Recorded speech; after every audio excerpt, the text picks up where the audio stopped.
Think and Grow Rich. Chapter 2 Desire.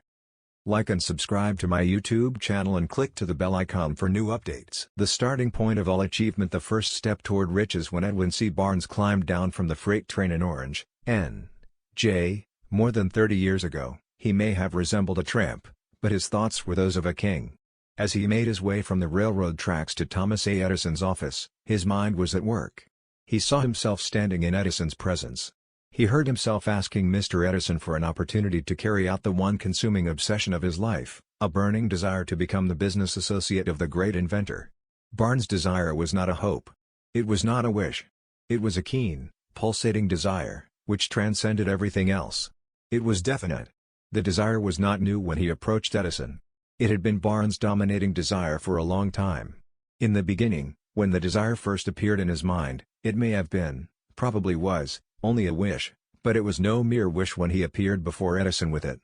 A few years later, Edwin C. Barnes again stood before Edison, in the same office where he first met the inventor. This time his desire had been translated into Edwin C. Barnes again stood before Edison, in the same office where he first met the inventor. This time his desire had been translated into reality. He was in business with Edison. The dominating dream of his life had become a reality. Today, people who know Barnes envy him, because of the break life yielded him. They see him in the days of his triumph, without taking the trouble to investigate the cause of his success. Barnes succeeded because he chose a definite goal, placed all his energy, all his willpower, all his effort, everything back of that goal. He did not become the partner of Edison the day he arrived. He was content to start in the most menial work, as long as it provided an opportunity to take even one step toward his cherished goal. 5 years passed before the chance he had been seeking made its appearance.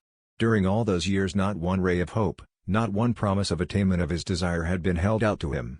To everyone, except himself, he appeared only another cog in the Edison business wheel, but in his own mind, he was the partner of Edison every minute of the time, from the very day that he first went to work there. It is a remarkable illustration of the power of a definite desire. Barnes won his goal, because he wanted to be a business associate of Mr. Edison, more than he wanted anything else. He created a plan by which to attain that purpose. But he burned all bridges behind him.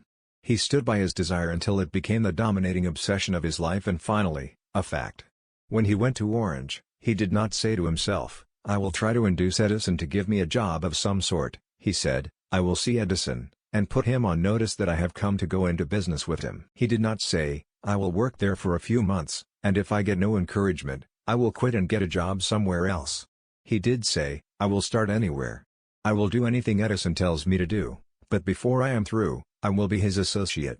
He did not say, "I will keep my eyes open for another opportunity, in case I fail to get what I want in the Edison organization." He said, "There is but one thing in this world that I am determined to have, and that is a business association with Thomas A. Edison.